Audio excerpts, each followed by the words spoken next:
What's up, everybody? Welcome to the PixelPlay podcast, episode 250. Sorry, Kaylan, we're skipping one, so that way you can't be here. No, I'm just kidding. It's 249. I was about to say, 250, supposedly will be back in time next week for episode 250, so it is just a duo once more. Myself, Adam, aka CS Radical, and always Chris Jin. And Chris, we are here to talk because Microsoft apparently doesn't think new IP is a good... I'm being very, very facetious when I say this. I don't think they're opposed to new IP. I think their brains are just going, well, we need money now, so let's just only focus on the old guard. Yeah. And we get to ask the question, is that a good idea?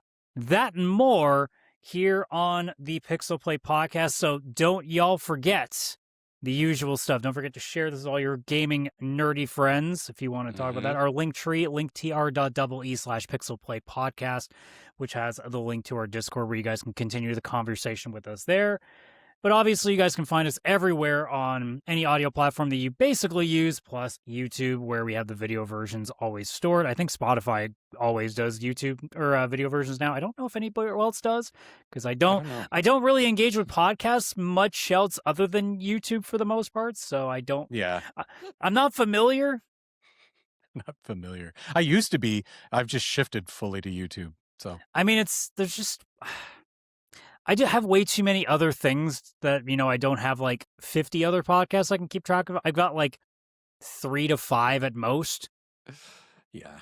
And then everything else is spent by me, I don't know, doing the thing that I like to do, which is play games or watch anime or fucking watch pro wrestling whenever I can. Like, I got shit.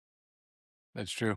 That's true. We got shit. We got shit to do. But speaking of shit, we got shit that we played. So, Chris, what have you been up to?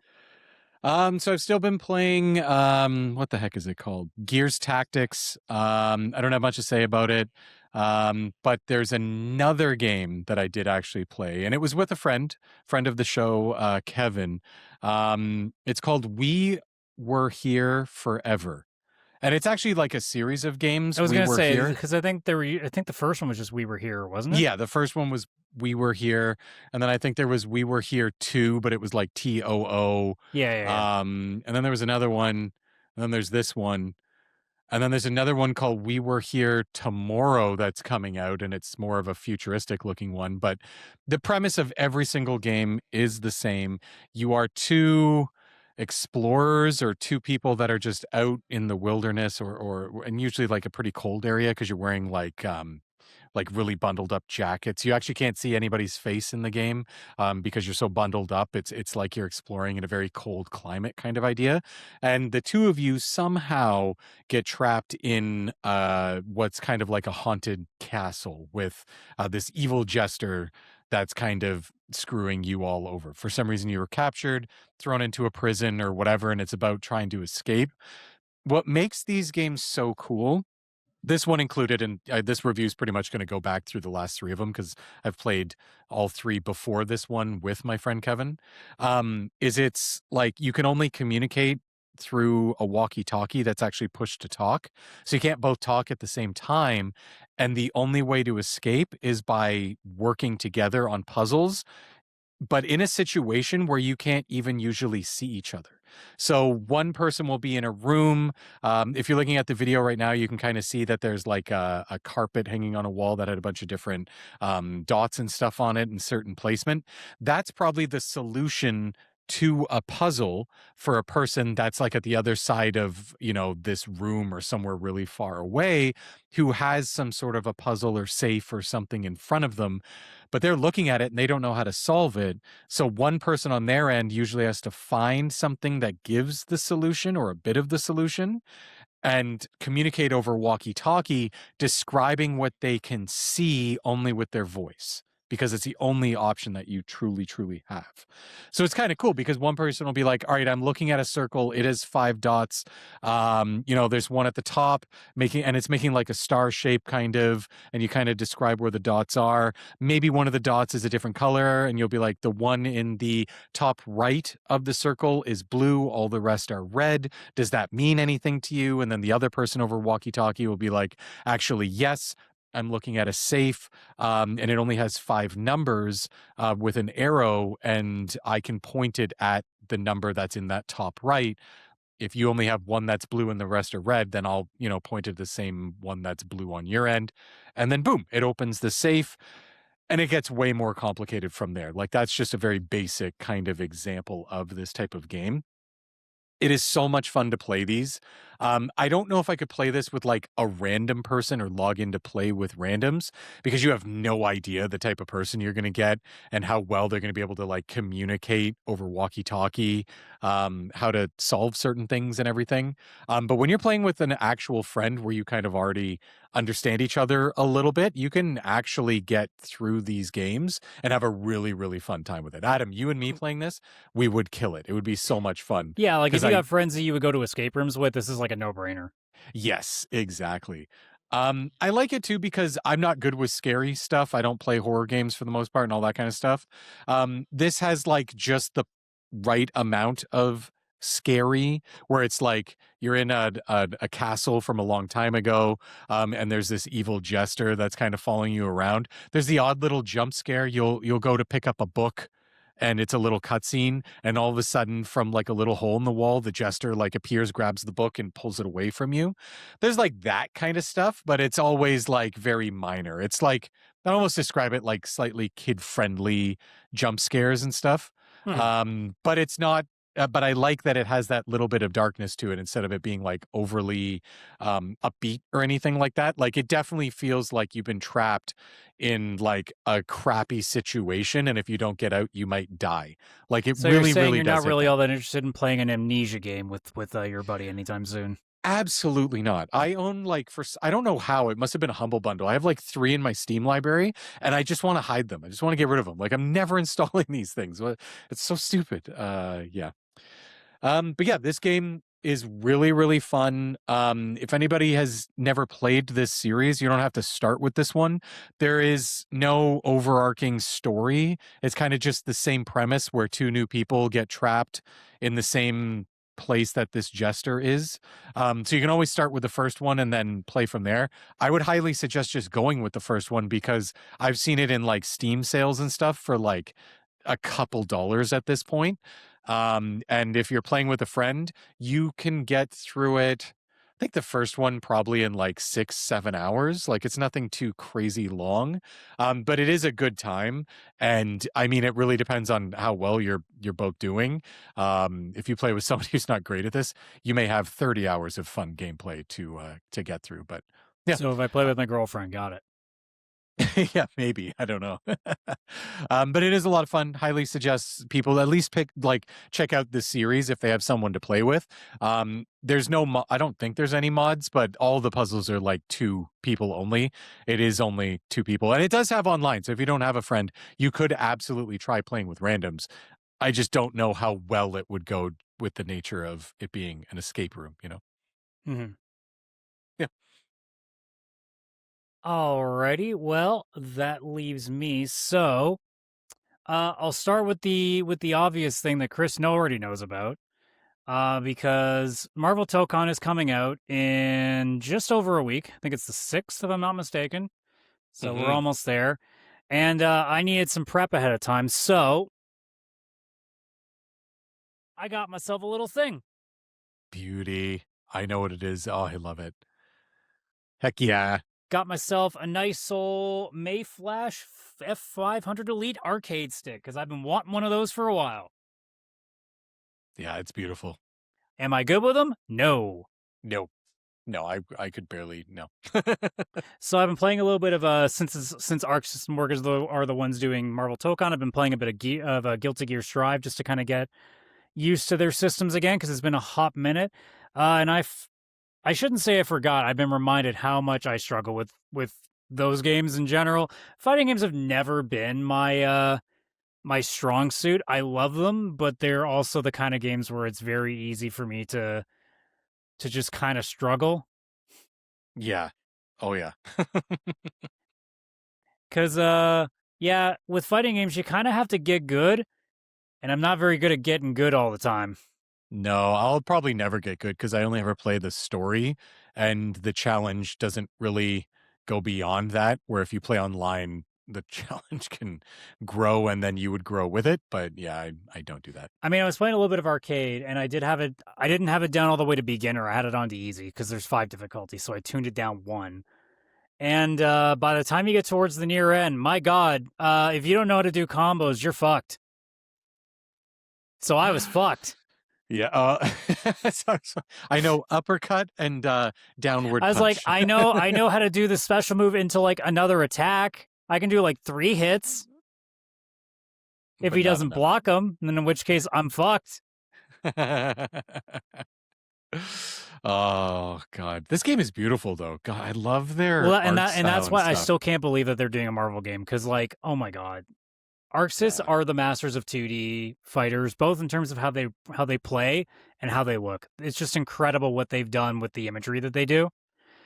Like anyone who's not familiar with them, I mean, they did the Persona, a couple of fighting games. They did the Dragon Ball Z fighting game that came out a few years back. They did a Grand Blue Fantasy game. They also did Blaze Blue as well. So like these guys are well known for this art style, and they just keep making it better and better and better. And now that they're taking on Marvel and turning it into like this anime comic book come to life is just incredible, and I cannot wait to sink my teeth into this. It might be the first fighting game I might actually ever put a decent amount of time into. Yeah, same. Because I've gone through like Mortal Kombat story and stuff, but as soon as I'm done the story, I bounce out. I don't go back into arcade. Yeah, And all because that I think kind of enough stuff of for the our most friends part. are actually taking interest in this. This might be a game that I actually play somewhat regularly for a little while. Yeah. I mean, Yeah, I don't have a choice. absolutely. I already pre-ordered the deluxe edition, so I'm getting the first wave of DLC. So I don't have a choice. I got to at least keep playing the game for a little bit longer. Yeah, that's the edition I'm probably going to grab as well. Because the thing is like the extra character, like the waves of characters and stuff that are going to come out with that deluxe edition, it's kind of like I couldn't get just the standard edition. Like there's going to be some cool additions that I need, you know. And you are saving money by getting the deluxe because they do usually charge a little bit more than what you'll be paying in the difference for between the standard and the deluxe anyway. Oh, nice. So like if you do plan to play it for within the first year, like because I think all the new set of 4 they're going to be putting in will come in towards the fall, so like probably October, November. So if you're going to play in the next 6 months, like that, it probably makes sense to do that then, and then you can make up your mind after that if you're going to keep going, and then just buy the next season passes that they do. Because I mean, with Strive, for example, they've gone through it's either 4 or 5 different sets. They are now at 32 or 30, no, 33 because RoboKey just dropped. They do those in like one in waves, whereas I think with the way with Tokon, since they are doing this 4v4 style, they'll probably just do it all as a 4 set. At least that's kind of the sense I'm getting. They haven't said it outright, but that's kind of what I assume based on how this game is. So there's a very good chance. I mean, we're already at 20 to start. So to think that we'll have 24 in the fall. So they'll probably be up to Strive by the time that we get close to the end of next year, if not beyond what Strive has. Although Strive was going to do at least 3 more characters before this year is done anyway. So there's always that as well.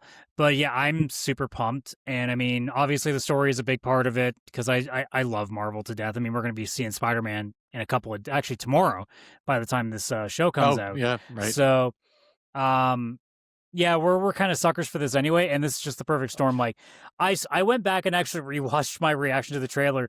I did not get nearly as animated as I could have for how much, and I was inside my brain losing my mind at the idea that Arc System Work was getting to do a Marvel fighting game because I still can't believe it until it finally comes out and it's in my hands. I know the beta. I could have played the beta. I didn't want to do it. I also heard that the beta was a little bit rough in terms of connection issues. So I didn't partake at all. Also, I didn't have my fight stick then. So I didn't want to. But yeah, when the 6th comes around, I'm not going to believe it, even as I'm playing it, that I'm actually getting to do this. Yeah, I'm super excited for this game. It's actually like a good time to be a Marvel gaming fan. Yeah, You because got there's Wolverine coming out. also you got Wolverine coming out. I mean, Midnight Suns is only a couple of years ago, so like you're getting some good, interesting stuff now. I mean, Rivals, even if you're into the live service, hero shooter stuff too. So Yeah. like, Even if you're into old school, there was Marvel Cosmic Invasion, which is Yep. like rated really well as well if you want like We still old haven't gotten school around to playing. I 2D. mean, granted, we haven't even gotten around to playing Scott Pilgrim either. Like our group, we got a lot of stuff on the back end that we got to get around to at some point. We do. We keep going into the same games. It's because they're good. They are good. There's a lot of good games. Yeah. But that's not the main thing I've been doing. Now, I'm not playing anything like with the intent of like, oh, this needs to take up all my time, because obviously Tokon's in a week, so I'm not doing anything that I'm going to lose sleep over if I stop playing. But I am using another JRPG as my buffer just to kind of kill time, because obviously these games can take some time to go through. And my game of choice this time around is Digimon Story Time Stranger. I finally was able to get a hold of. Nice. I mean, it's another old license that, you know, I still love to death. I mean, I grew up with the original series. I still remember, I want to say the first 3 seasons that they did, where they had, the second run was with when TK and Kari now were a little bit older and they started doing their stuff. And then there was the third one with, I can't remember the main guys' names, but I think Guilmon and Renamon were like the 2 big ones from that one. I think it was Guilmon and Renamon were the 2 mains. I have no idea. Yeah. It's like in the same equivalency of like a Pokemon with me. Like once Ruby and Sapphire hit, I kind of was like running out there. As soon as like Digimon got into to wave 3, I'm like, yep, this is about as much before I go. I can't keep seeing the same things over and over again. Yeah, I actually never got into Digimon. I think it was just my age, like, because back then, like, being 2 years older than you were is like a big But were deal.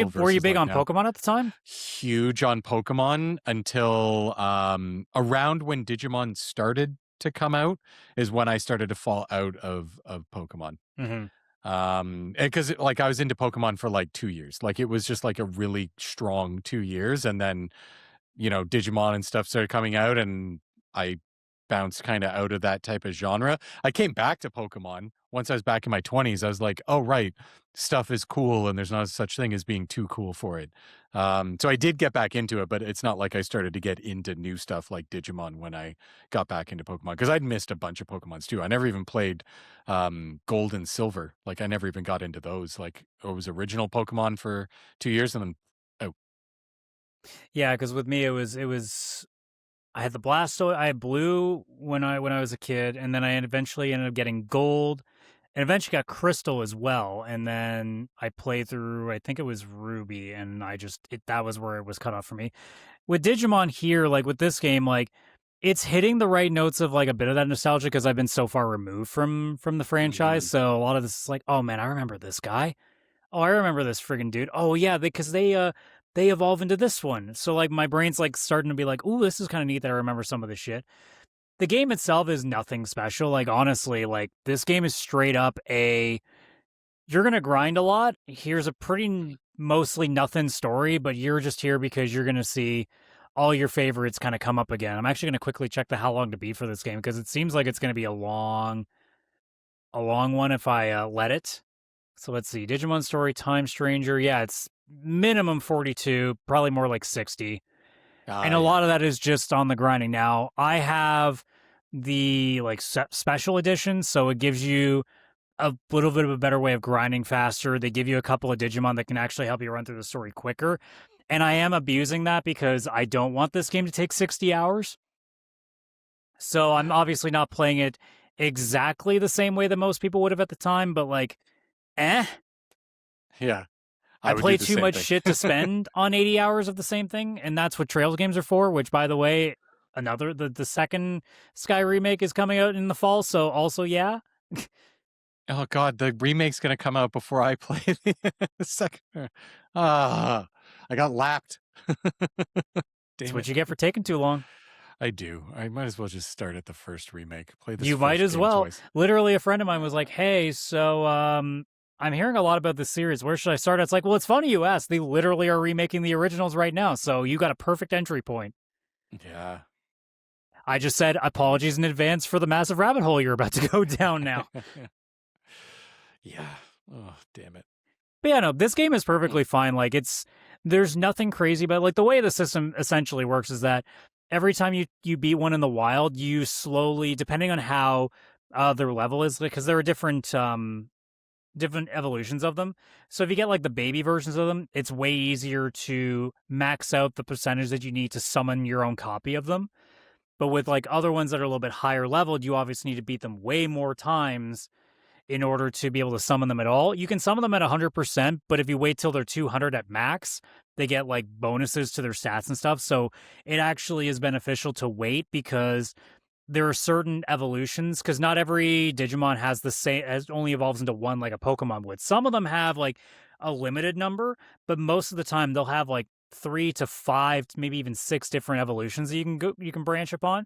So it actually becomes more of like a tree of, you want to, especially with the babies, you want to get as many of them as you can so you can unlock every single evolution that they have, and you start working from there. So there's definitely a lot of that. Like, I went through the first dungeon and kind of went back and forth of aisles until they kept refreshing the random enemies so that I could get another couple runs in of some of them so I could finally max out their spawn, and I could then summon them, so now I can start working on them as well. So thankfully, with my edition having this extra grind option, it means that I don't have to level them up nearly as long, because now I can just use these items that you can make almost like rare candies to make them level up quicker. So that way you're reducing, because they don't know, it's not just when they hit level X, here's when they evolve, because sometimes they have to hit, okay, you got to be this agent level, which is basically like how far in the story you are. How's their level? How is their max stat in this regard? Sometimes there's multiple stats they have to be at a certain prerequisite before you get there. So depending on what route you want them to go on, you have to have hit all of these parameters. So it's not as simple as just get to X, boom, you can get to where you want now. So there's a lot more of a grind fest to it. So that's where I'm getting the sense of this game is very much in the, we know you're here because of the nostalgic value, and we're just going to give you like a very bare bones RPG that's just going to sink a lot of time into it. And I'm okay with that as it is right now, because I'm not really looking for anything that's going to grab my attention. This has mostly been here as like my podcast game or something like that, and it's worked out just fine for that. I just turn the volume down and I just go ham on stuff and do what I gotta do. So it's a perfectly serviceable JRPG. I'm not gonna say, as I put about 6 hours into it, that this is gonna be one that I'm gonna rate highly. I think the ceiling for something like this is an 8, and I think that's stretching it already. It's probably gonna land somewhere in the 6-7 range. So I wouldn't say that this is like a must get. I would say that this is a below $20 pickup for most people. If you're just looking for like something that, especially in the dog days of like December to February when there's not nearly as much going on and you just need something, if you're like me and you have a lot of time to give, this is probably something to keep an eye on down the road. But otherwise, like, I don't think this is a must play as I'm into it right now. Okay. I mean, it does look, I think you're hitting it like perfectly with your description, because it looks like something I'd like to play. It but feels it's like not a modern something... PlayStation 1 RPG almost in a way. Yeah, like it just seems like something I'd want to play more like comfort food. Like it's a bit grindy, it's a JRPG, nostalgic. Obviously, I don't know the IP as much, but still looks nostalgic. And it's just something to kind of have fun and play while you're waiting for the next big thing that you want to play, kind of idea. Yeah, it's like a good in-between game where, like, I'm literally turning the game off and going, I don't care if I don't remember what the story is when I come back to this. It's fine. Yeah, there are digital monsters. They are digital monsters. That's it. But I mean, I'll hot take it. I actually think that the designs of the Digimon are way fucking better than Pokemon, and that's not just because there are some humanoids in Digimon. I think just the overall designs are better. Dang. There, take that as a hot take. I'd have to look at the Digimon, and I know like the little Charmander looking one. That's it. Like I know the one. So I'd have to look. Like, especially with the evolutions, I think Pokemon evolutions can be very hit and miss. I think Digimon does them a lot better because they either look really fucking cool or really scary at the same time. Like when they say, okay, here's this crazy fucking like skull dinosaur, and you're like, oh shit, that's exactly what that is.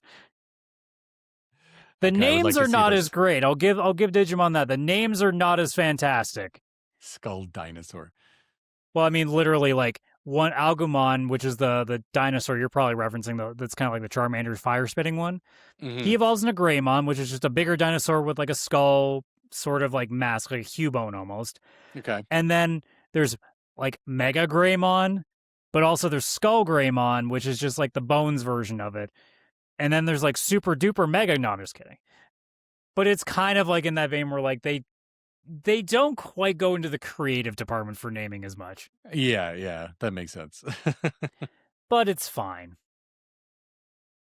But you know what's not fine? Xbox. Yeah, I of mean, neither is course. PlayStation, but we digress. It's not PlayStation's turn today. Not today. Not So today. IGN put a great article out, and I don't say this lightly with IGN. I do have my problems with them as a Mhm. whole, but they talked about how essentially Xbox is pretty much like the future's not as important to them as they need to make look, they're trying to say like they are trying to recapture their past. I would rephrase it into they need money really quick, and new IP is not going to give that to them. Yeah, they're So going the there's going to Hollywood be route. a heavy focus on games like or series like Halo, Fallout, Gears of War, stuff like that. Because obviously, Elder Scrolls 6 is still not coming up for another 25 years. So they Yes. need something else to get out there. Yeah, I mean, Elder it's not Scrolls 7 were just released an before. Xbox problem, I'll say. Because like Oh, other sure. companies are suffering from the same thing. I mean, you just said the Hollywood problem that we're already having. So like, Mhm. it's not like it's an uncommon thing. I mean, what series was it? Oh yeah, Capcom was saying they want a Resident Evil game every year, Mhm. and it's like, did we not learn from the Guitar Hero days? Call of Duty, Assassin's Creed. Yeah. So like, it begs the question because also like Shigeru Miyamoto also had uh, a comment where he basically said like, essentially games based on the interests of developers, like what they're personally interested in, is going to shine way better than a game that's being made that's for global appeal, which I don't necessarily agree with wholeheartedly, but I will say Mhm. that from a personal preference, I think I'm more likely to enjoy a game that's made in that aspect rather than a game that's being made for everybody because Yeah. you're going to gravitate to the stuff that kind of is way more geared to you than just geared like then it's like partially geared to you so that way it's geared to as many people as possible. I mean, don't get me 100%. wrong, it's not like there aren't exceptions to the rule. I mean, look at, the Marvel Spider-Man games or stuff like that. We're like, yeah, most people are going to be interested in that stuff. Same with like like I said, we're about to go see the Spider-Man movie. We're like big Marvel MCU guys. So like, yeah, there are certain exceptions to the rule, but generally speaking, like the games that we're going to probably spend the most time on, the games that we're going to put like our PixelPlay 3 of 2026 are most likely not going to be the games that everyone are playing. Most of the Yeah. time, they're going to be games that we particularly gravitate towards. Like, my number ones have never been like remotely close to being top end games. I'm actually going to go pull up our list just to kind of see if that kind of tracks for all of us. Kaylan might be a little bit rough just because his time is so limited that he's mostly playing like the bigger stuff. Yeah. So that's where it can be a little bit I can't remember what you had for your 3 years so far. So my number ones was Hi-Fi Rush, Until Then, and Blueprints. Those are all very niche. Very. Yours were Sea of Stars, Astrobot, Clear Obscure. Now, I will say Astrobot is the closest thing I could say to being for everybody, but let's be real, PlayStation hasn't really done much on the platforming side, so it's not necessarily for everybody. And Clear Obscure wasn't supposed to be one for everybody. I don't think anybody No. thought it was going to be that. No, I think that I don't even know if they would have released it on Game Pass if they'd known how popular it was, but also was it as popular because Game Pass helped get the word out there? I don't know. There's That's probably so part of many it layers. too, but either way. Yeah. And then Kaylan's was Spider-Man 2, ironically enough, Indiana Jones, and Assassin's Creed. So yeah, games that were a little bit more centered around that. But again, like we know Yeah. that Kaylan, with being a dad and all, his time is very limited, so he's going to pick usually more of the more higher end stuff compared to us who are going to play a bunch of weird fucking ones in the background. Yeah, absolutely. I mean, geez, like last year, Ball X Pit was your number 3. I looking back at your top 3 from 24, I can't believe Balatro's only number 3. What Balatro So and what? your top 3 was Astrobot, Indie, and Balatro. Oh, that is tough. Yeah, would I maybe like I may push Balatro now, knowing how much I kept playing it. I think it was just at the time I was like, that was fun. I'm done with it now. Not realizing Or I so had you two. thought. I would buy it on Switch. I'd get it on PlayStation. I'd play it on Game Pass. I played it everywhere just to start again. Oh God, yeah, I'd probably get bumped up. I'm not gonna lie. But yeah, like the two of us especially, we generally like we'll play like a lot of stuff, right? But like we're also going to go a little bit deeper into the weeds, especially being, heavy on Steam. We're going to Hmm. find some weird ones and like obviously like an Until Then or a Blueprints or even like a Space for the Unbound. Like there are games out there that Hmm. we kind of dig into where, you know, we're going to remember fondly way more than say, what the next Halo is going to be, or even like Wolverine's going to be fun, but I don't think by the time that that game comes out that we're going to, by the end of the year, assuming we all play it, are going to go, that's my game of the year. I would be surprised. Like there's a Yeah. shot, but at this point, I would be surprised if that's any of our number ones. I think it can make someone's top three if it's good enough. But I Hmm. don't know about a number one, considering at least between the two of us for sure, because I know we'll find something weird. Like I really don't know if something can beat People of Note because I did not anticipate a music rhythm driven JRPG to be like one of my favorite things I've played in a long time. Yeah. So there's always some weird ones that I'll find. Whereas, like, yeah, if you're playing just the big AAA stuff, sure, different story. But I think now is, to go further into the conversation of, I mean, essentially the question we're asking is it worth leaning into to old IP or is it worth going into new IP? I think now we're starting to get into this area where, I mean, you even look into, if you want to make the Hollywood example, like look into how movies like The Backrooms or what's the other one?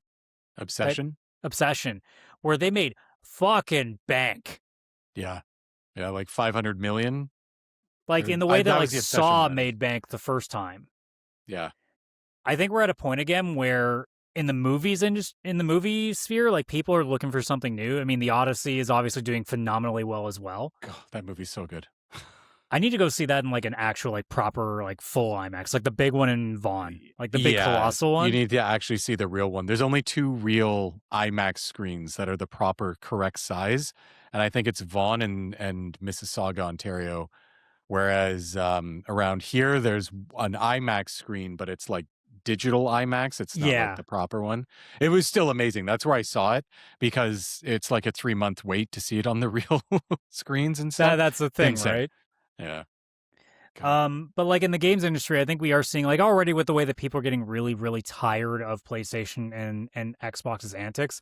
Nintendo, I think less so, but I think it's just because people still know that when Nintendo puts something out that's from their major licenses, it's going to be a bona fide banger, Yeah. like 90% of the time. Yeah. So like I don't think people are necessarily worried about, them leaning on old IP. I think it'd be nice for them to lean a little bit more into new stuff again, but I don't think people are nearly as cross there as say they are with just, the overabundance, whether it's PlayStation or Xbox or even just the other major developers like your Ubisofts, your EAs, just recycling the same stuff over and over again. Like, yeah, is there stuff we want to see come back? Sure. Like I'd be killing for a new SSX game or something like that. But like in terms of the biggest of the big ones that are like always getting a release, like I don't think like I know like we're interested in the new Gears, but I don't feel that there's this massive hype around it. No one's really paying much attention to this Halo remake. Like it's really not getting much buzz at all.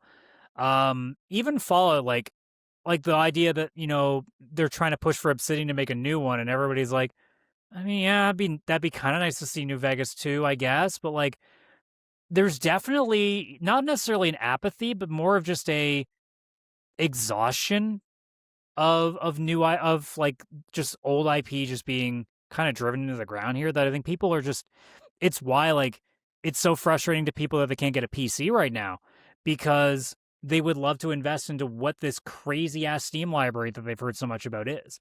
Whereas us PC gamers are just sitting there being like, dude, I can't keep up. Yeah, I can't. My backlog knows I can't keep up. Yeah, when it comes to the IP, I even think that there's one other piece that's almost missing that I'm not sure if these articles actually talked about because it's kind of like, do they need new IP? Or, do you kind of lean heavily on your existing IP because obviously people already know it. It has a stronger sense that it'll probably sell because it's already, people are comfortable with it. It's not new. I think there's actually a third pillar, which is abandoned IP, right? Because that is also something where if you take PlayStation, for example, Sly Cooper, Jack and Daxter, like those kind of things are IP, but, you know, have been abandoned for a long time. So I think there's even 3 different pieces that actually play into this. Yeah, and it's like, look, I'll use Halo again as the example. Like, Mhm. I think the idea that you need to keep leaning on them is not it's not necessarily a bad idea if you're doing it well, but this expectation that it's going to do gangbusters every time, it's like, dude, like these are games that haven't had time to really go away. And Exactly. also, if you're not doing them consistently, like obviously with Halo, it's kind of had a rough go of it since about Halo 3, like Halo Reach era. Yeah, that was like So, the last really good one. 4 was decent. 5 obviously had controversy. Infinite has controversy. Yeah. like it's just at a point now that I think people are just kind of going like, dude, you're not understanding, like you don't know what we want, but also like you're not like you can't get take the chance to hear what we want from this franchise if all you're going to do is just keep the gears running, right? Like, Hmm. you know, and it seems like so many times now where they're falling back on, well, let's just remake the original. That doesn't solve the problem. No one's No. asking to go and replay. Well, I mean, I shouldn't say no one, but like people generally speaking don't necessarily want to play the old games anymore. What they want is they want to feel the same way that they did playing the old one, but with something modern. You Hmm. know, in the same way that like we keep going like, man, if Final Fantasy just one time did a turn-based numbered franchise and just went hard in the paint to what it used to be back in the old days, we'd be interested because it's not just a remake of 10, it's not a remake of 7 as much as we've enjoyed those, but that's because they've added to it. That's a different case, but like generally we're looking for is we want the feeling of what those old games represented, but with a modern focus. You know, Yeah. we want a completely brand new story, a brand new set of characters, but we still want that old turn-based combat with a bit of a like a modern flair to it.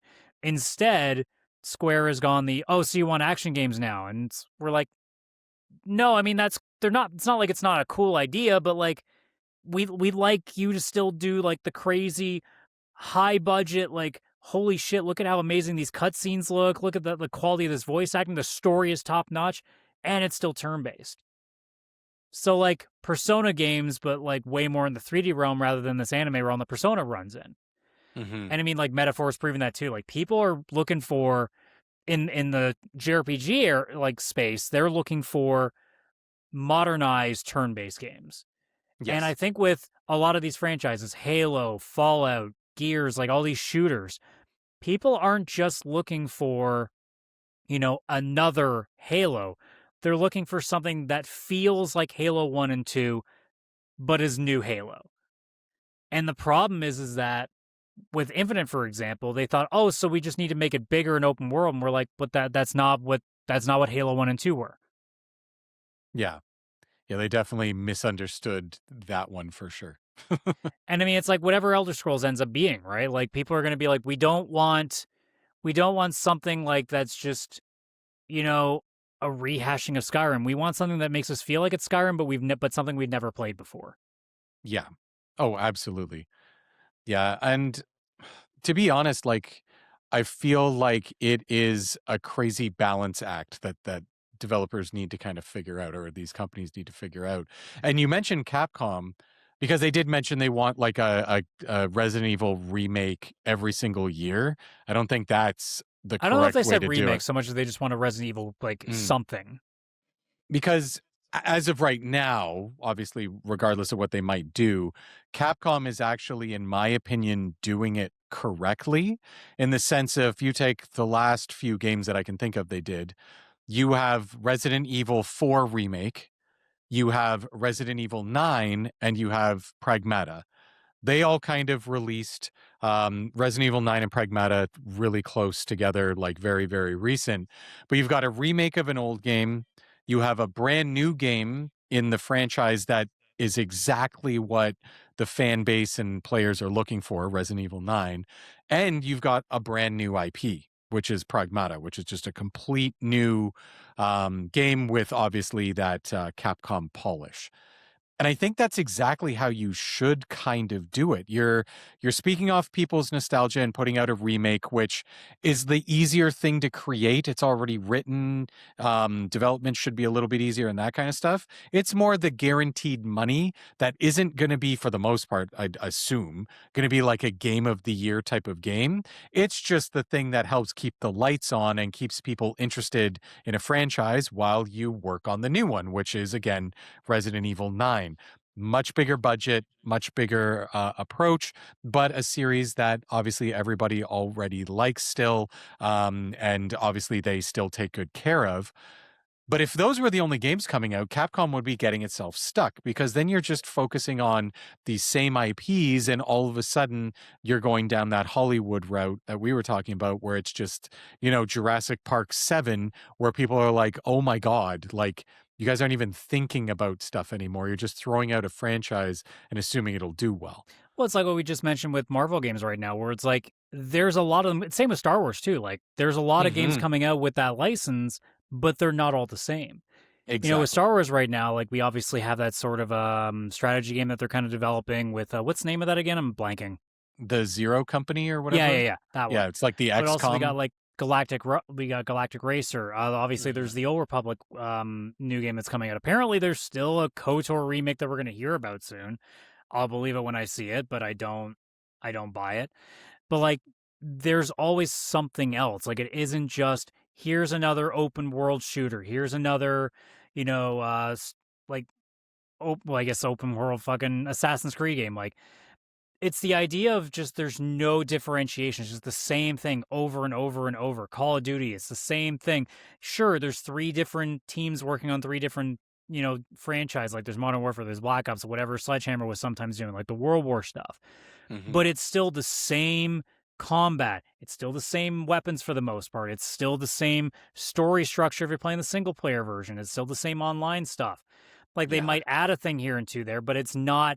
There's nothing else. Like there's not a Call of Duty, strategy game. There's not a Call of Duty I guess Warfare, you could say it's sort of like an extraction shooter, sort of like Fortnite stuff. Like there's some differentiation there. That's why that did really well. But like, there's got to be ways if you're going to keep relying on this legacy IP that you're not just oversaturating it in the same thing over and over again, because that's what killed Guitar Hero. It was just, let's do the same thing over and over again, but it's a different band now. It's like, no, we don't have that much money and we can't afford 3 different copies of the Guitar Hero guitar controller. Like at some point it's gotta change. I mean, Rock Band finally got to the point where it's just like, okay, like what do you guys doing? Like Rock Band 2 was so perfect for the longest time. And then they came up with the third one. It's like, well, look, where we add keyboard, and it's like, okay, but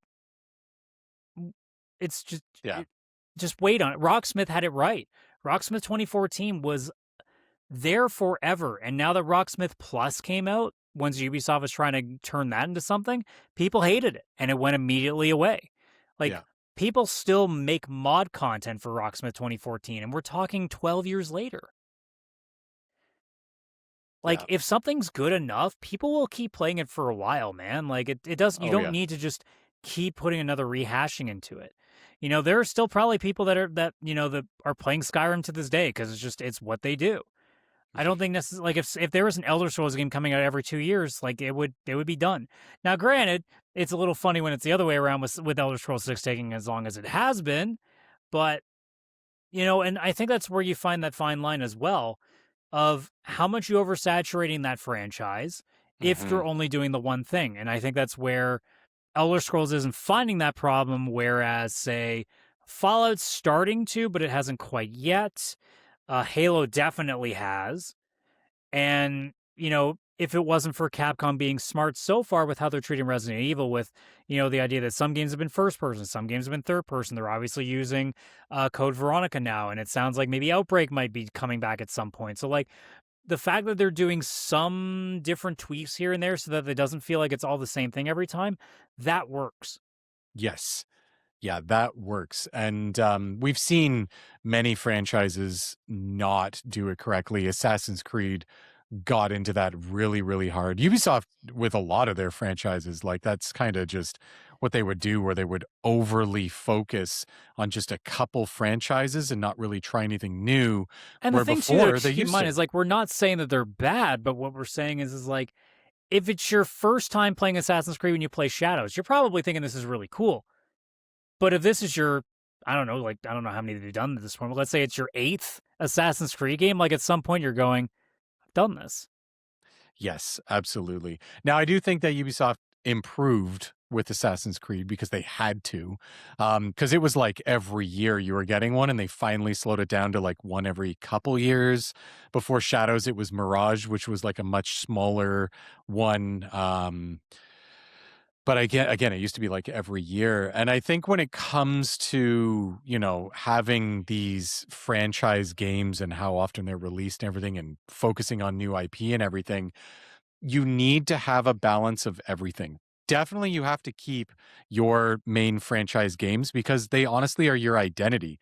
Think of Nintendo with no Mario. Think of Xbox without Gears and Halo. Like without these, you you don't really have that brand identity, and you don't have that kind of stability where you know what to expect from that company. You don't get into an Xbox assuming you're going to get some kart racer and family friendly party games like you would with Nintendo, right? They're like a part of their actual identity.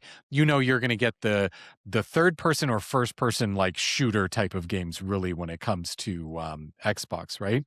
PlayStation, you get those single player, slight open world, Well, we used to story until driven. live service became a thing, but Until live service. which apparently they might still be trying to go after. To which I go, all right, go ahead and spend another $500 million out, but yeah, it's whatever. not going to work. But yeah, you need those, right? You need the Spider-Man and God of Wars. You need the Halos and Gears of and Gears of War, and you need the Marios and the Zeldas and the stuff like that, right? But you can't just keep putting out the same thing expecting people to be interested and to grow as a company. And I don't mean grow where it's like ever growing profits. I mean grow in just popularity and like interest in your games. Nintendo kind of got stuck with this, but if you take Nintendo back in the day, yeah, they had their Mario games, but at one point they invented Star Fox, Kirby, Yoshi became like obviously kind of separate, same as obviously Donkey Kong kind of was. I don't know if I mentioned Star Fox, F-Zero.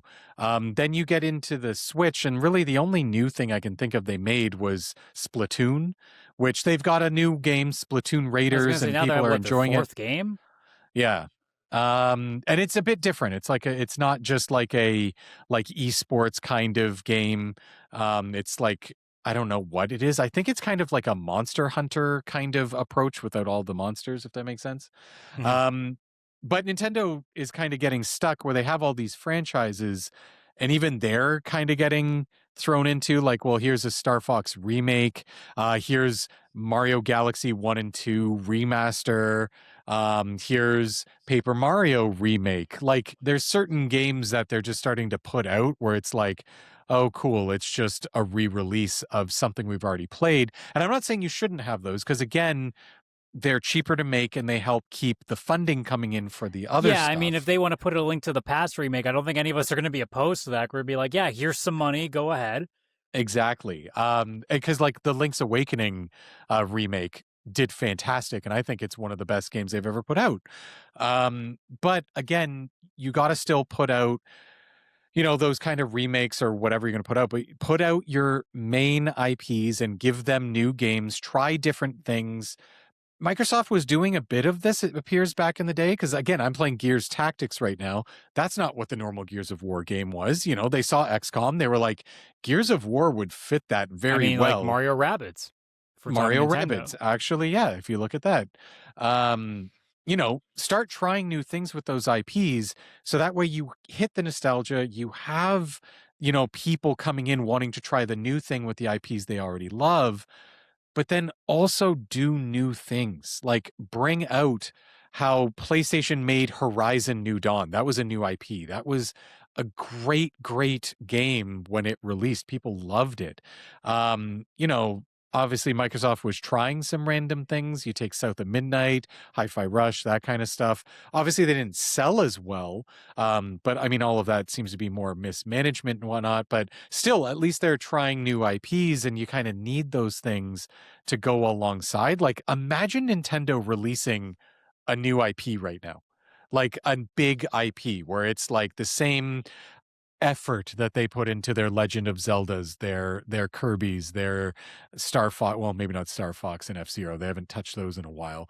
But imagine them creating just this brand new IP and putting that level into it where it's like, wow, this will be in Smash Brothers one day as a character because it's like now a new big Nintendo IP. Like, that would be insane and really, really good for business because guess what? It's just another franchise that they get to then keep releasing and have like a new trilogy of games come out.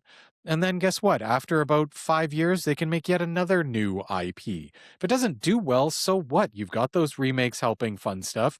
And the main IPs, like the Marios and stuff, they have their regular cash coming in too, whether it's new ideas like Mario Rabbids or it's just another 3D Mario like Mario Galaxy 2, but people are probably going to buy it anyways because they're darn good games, you know?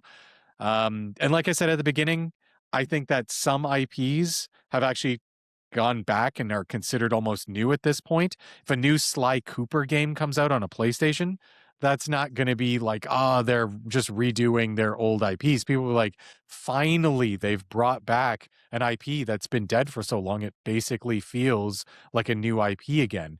Same with so many other franchises that especially PlayStation has, and they've completely ignored from their PS1 and PS2 era. Make a new Legend of Dragoon, make a new Jack and Daxter, et cetera, et cetera. People would respond very well to it, and it kind of hit that little bit of nostalgia, little bit of new IP, and also kind of, you know, that franchise well-knownness that obviously helps with a good IP name. Well, and I think that's where the conversation of new IP comes into play, right? Because there's a couple different ways you can address it. Like you said, like they can, let's just use Nintendo as the base here. Like Nintendo could throw like a good like not it doesn't necessarily have to be like 100% of the Breath of the Wild level budget, but they could throw like 75% and make Mm-hmm. something, like truly different from what they normally put out there. Mm-hmm. And if it doesn't work, yeah, like that's where you fall into like your remakes and your other stuff that you kind of go in the background to like, kind of make up some of that. But like it doesn't even have to go to that level. Like obviously ARMS was a thing that didn't do as well as they had probably hoped, but like I'm assuming ARMS didn't cost them that much. Mm-hmm. So like I don't necessarily think that you can look at this as, well, we lost. It's like, no, at some point, like you can take a smaller budget and like do some interesting concept work. And if that ends up working out, well, look at that. You have a really big game that you can look at. Astrobot is a great example of that. Astrom's Playroom Mm-hmm. was this test game that was made for the PlayStation 4. Or PlayStation 5, sorry. Or no. Here's PS5. Yeah, it's in my brain is just sort of short circuiting. That's how long time has been. But like they did not make that with the expectation they were going to be making Astrobot. I almost guarantee it. I don't think Oh, that they made yeah. that game assuming that they were now going to make a game of the year a few years down the road. 100%. They were using Astrobot. It was their demo. Like PSVR came out on PS4. You know, they had an Astro rescue mission, and it was a way to show off the tech. PS5 comes out with a brand new controller with crazy features. Come out with an Astrobot to show off those features. It's like the Nintendo Switch. What the heck was that demo game that came out? Oh, It was the thing that you had to pay like $10 for? Yeah, it was like that, but actually good. It was meant to be just a demo, but people love Astrobot so much, it became an actual full game IP that they can start using now, right? So, Yeah, yeah, like it's one of those things where it started out as a fun idea and ended up turning into essentially like what became just a huge deal to them. yeah, yeah, a possible And new mascot. like that could not have cost them that much money to make. No, It's like no, what I we have said to imagine not. before where what's stopping you from, instead of making one $100+ million game and taking, let's just use 100 million as the the baseline here, making three $30 million projects. Because Yep. if one of those hits, you probably make the money back for what you don't make on the other two. And that now gives you an IP that you now have at your disposal to now spend on the next. If you want to make your next big $100 million one, you can now make a big one of that. And that ends up being your big, like, you're shooting for game of the year kind of game. Exactly. Yeah, and this is obviously an issue in gaming, in television, in movies. Like, this is something that truly everybody should kind of be using as their approach. And I think that we definitely got away from this after companies were like, well, we need guaranteed money. Because obviously, if you try a new IP or you bring back a dead IP, or even if you take an existing IP and try a brand new game type, like the Mario Raving Rabbids is like an XCOM Mario game. Like, doesn't sound like on paper it'd work very well. But obviously, there's a lot of risk there. And if companies don't want to take risk, then they get stuck in just staying with the same games, which actually leads to them not making as much money or as much progress as they would have in other cases, right? So, Yeah, because I mean, it comes down again to that, especially when your company's public. Like, you're now at the behest of shareholders, so you have to turn something. So now it makes that conversation way different, and it's obviously why a lot more AA companies are getting away with what they can because, I mean, they'll take the risk because, well, it's not like they're beholden to anybody other than like the investors that put the money into. But at the end of the day, like, you can just bypass them and just take a risk, but it just means you risk your studio getting closed if it fails, right? yeah. Um, and it goes to this, like, because a lot of this comes out of, like, obviously, I don't imagine Xbox or PlayStation want to keep shutting down studios. Like, they'd like to, have stuff to make things to help them make a profit at some point. But on the other side, yeah, like, you do have to keep some people in check at some point, but you can't just run the same thing over and over again and expect to get the same amount of money or more the next time. Exactly.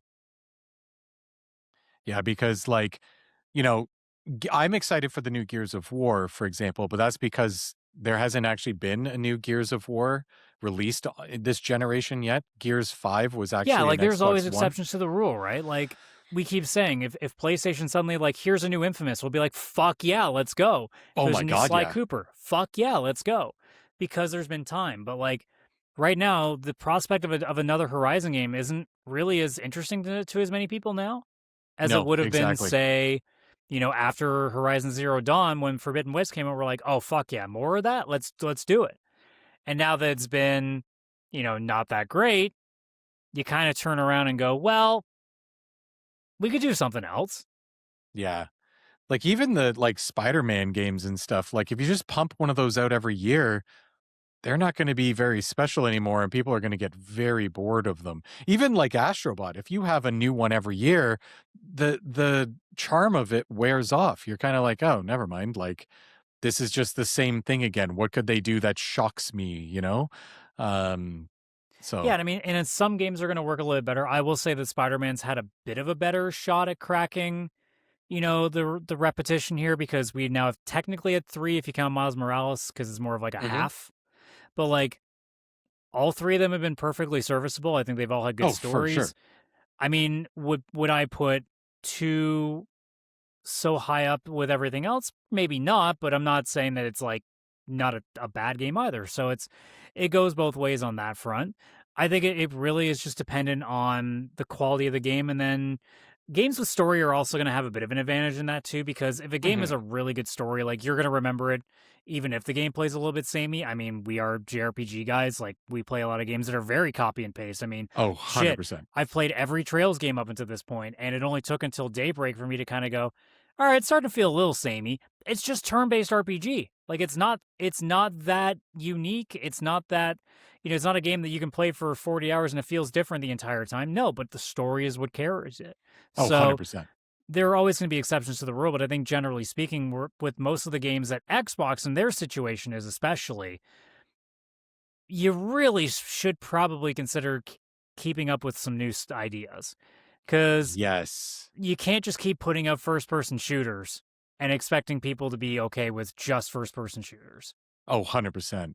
I think the idea of them actually focusing on a new Fallout, like Fallout 5, is a good idea.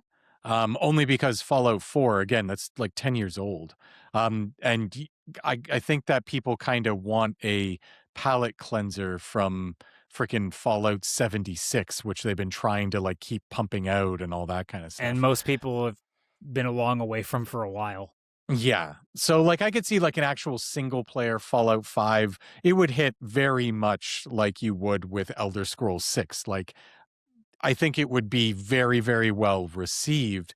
But again, you can't just focus on those because then what? Like, first of all, they take a really long time to make, as we've noticed. But also, like, you have to kind of expand the Xbox brand. You can't always just leave it so stagnant that it's only Fallout, it's only Elder Scrolls, it's only Halo, it's only Gears of War and Forza Horizon. Like, that's all you get. You do I mean, need to that's what made try that some new showcase from things. last year so good because it seemed like there was a lot of new stuff. Like you had your Clockwork Revolution, your Yes. that weird like reggae like house like haunted house trailer thing that we saw. I Hmm. can't remember the title of that one, but I like can't remember the title, no. it's stuff like that where it's like that looks interesting, that looks interesting, that looks interesting. I'm like, okay, that's cool. If it had just been okay, here's a bunch of third party games, and then the only big ones you reveal is oh, here's a new Halo, here's a new Fallout, here's a new Gears, and we're like, okay, here's a new Call of Duty. We're like, all right. It's like how the big lasting thing from Xbox this year was Call of Duty, and we're like, really? You had nothing else? Yeah, actually, I think that's a perfect example because Black Ops 6 came out like what, last year? Like it or something. Like it felt really, really, really recent. Now, when they announced Black Ops 6, it felt cool because it felt like it's been a long time. It felt like, Microsoft had just bought obviously the studio, and it seemed like they were putting a lot of effort into making a single player campaign in Black Ops like really, really, really, really good again. Great idea, loved it. But then it does really well, and almost immediately they're like Black Ops 7, and it's like, wait, we're not even done enjoying Black Ops 6 yet. Like it's still here. We can still log in and play zombies together or whatever. Like it's not done. We haven't moved on from it. We don't need a new one.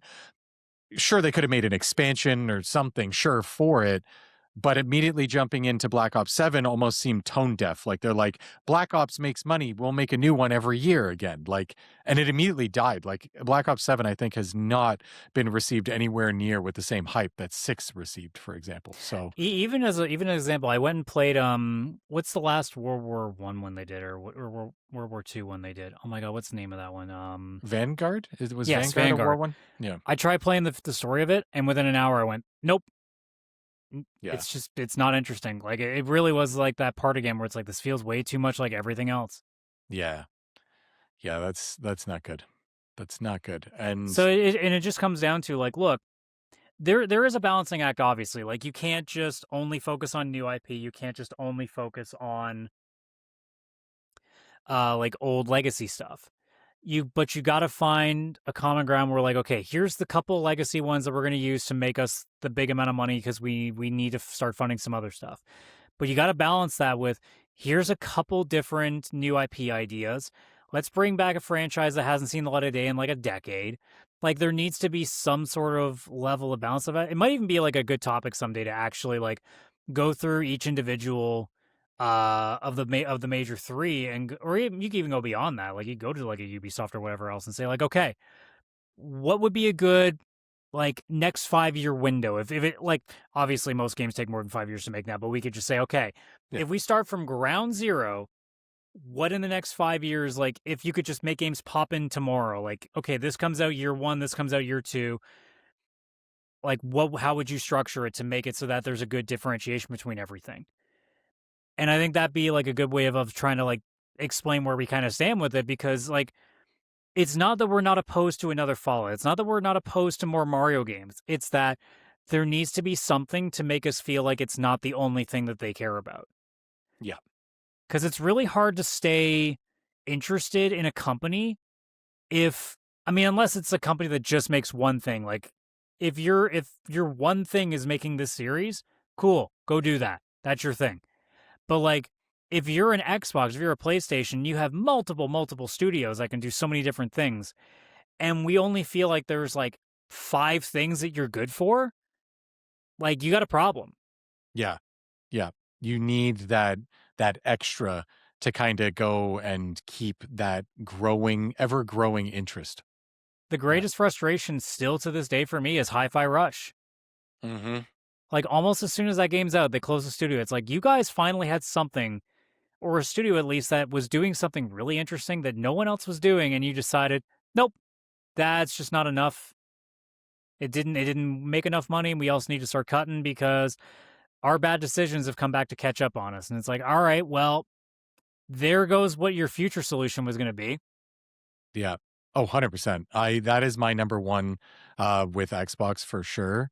And believe it or not, my number two is the Perfect Dark cancelization, because that's an IP that, again, has only had 2 games before, and it's been a really long time since we had It's the been due second for one. a redeeming too, because it's Was not like it's Perfect Dark due. Zero was great. No, and it really felt like, okay, this is, an old IP, but it's been dead for so long that like would feel new. They could modernize it. They could all this other stuff. And it actually had me really excited, in the same way that I'm excited for Fable that's going to be coming out with Xbox. Get an IP that's been untouched for so long, and it seemed like they're putting care and love into it. Now, obviously, there's a lot of behind the stuff with Perfect Dark, but still, like, that would have been amazing, and a perfect balance of like, here's a little bit of already existing IP, but we're going back and bringing something that hasn't been here in a long time, and it should excite you and all this other stuff, right? Like, it would have been, I think it would have been perfect. You put Perfect Dark and a Hi-Fi Rush, I was as well with a new Gears of War or whatever, and you're actually getting that balance that keeps you interesting as a company. Yeah. I mean, look, we're not business people. We're probably not even giving like remotely decent answer, because somebody that, is probably pretty privy to what's going on in the background is be like, you guys are fucking stupid, have no idea what you're talking about. But like, remember, this is coming from just a fan's perspective and what we're looking for, right? And I Yes. mean, it's not to say that, there aren't other people that, if the next Call of Duty comes out, and be like, oh, fuck yeah, I'm into this. And they could be the one that's played since the very beginning and they're still excited for it. But like, that's not your entire audience. No. And you need to find a balance between everybody. And the best way you're going to be able to serve that is not by doing the same 3 things over and over again. Exactly. Because if you're trying to pull everybody in, sure, one game can pull everybody in, but if you're going to keep them, you now have to have something that also hits some of their niches. Yes. Absolutely. Absolutely. So, yeah, I don't know. It's probably like an interesting topic that we can come across like down the road, is actually like pulling each developer out there and actually going like, okay, what would we actually do in terms of, okay, here's your big 3 that you're going to be focusing on. This is going to be our big money makers for the next 5 years. And all right, what are those projects going to fund? Yep.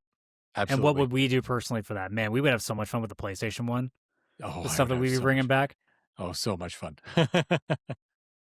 But anyways, that was all the thoughts I had. Did you have anything else to add that we missed?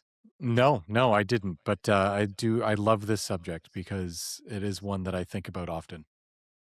Yeah, and it's tough, right? Because, we're talking about a lot of games that either we don't want to see right now because they've just kind of burned themselves out. There's games that we want to see come back and it feels like they're being ignored. And there's also just when we see certain new games, like obviously what Balatro has done, and games like that, where it's completely like changed how we play stuff again, or just how we look at, say, PC gaming, or what's randomly on Steam on the indie side. Like, it's making us wonder, like, why are we just paying attention to like the 3 things that Xbox does? Like, there's got to be something else that they can be doing here. 100%. And when we see what, even like we said, like with Marvel, with the different stuff that's going on with their games and the stuff that's going on with Star Wars, like, we see that there's something that isn't just the same old like formulas over and over again. And I think that's where a lot of people, you and myself included, are kind of going like, man, like there's so many missed opportunities that we're just not getting here. Absolutely. So I don't know. We'll open the floor to everybody here. So obviously, as we take this show off the road, so if you're on YouTube, if you want to leave us a comment, you can do so there. I I can't say that I'm paying much attention to anything that if there is comments on audio sources, but that's what the link tree's for. linktr.ee/pixelplay podcast, which has a link to our Discord. Always welcome to come down there and talk shop with us about any podcast. That includes really old ones. Like if you listen to episode 71, whatever the subject material was for that one, and you want to talk about something to do with that, come on in. Like we're always interested. So I look forward to that. Friday, when we do our top fives, like I said, we're doing our new series of box art cover art, whatever you want to call it. We did the Sega Master System, which originally was going to be a joke. Actually didn't turn out to be as bad as we thought. We ended up coming with some decent covers there. But we are going to turn this into a much larger series. We have kind of decided that it's going to go be beyond just the big ones. We're covering all the Game Boys. We're covering a lot of the handheld stuff. Like Game Gear is probably going to get one too at some point. So like, it's going to be a long time running thing. And, we'll see what that is. But the Master System is what's coming up on Friday, so look forward to that. But otherwise, that's going to do it for us. So thank you so much for checking us out this week, and we will see you on the next one, which will be episode 250. Obviously, Kaylan will be present for that. And, yeah, we're going to be really excited to talk about, hitting another milestone as we're getting closer to another 100. But 250 is special, too. It's like almost like a silver with a zero attached to it, right?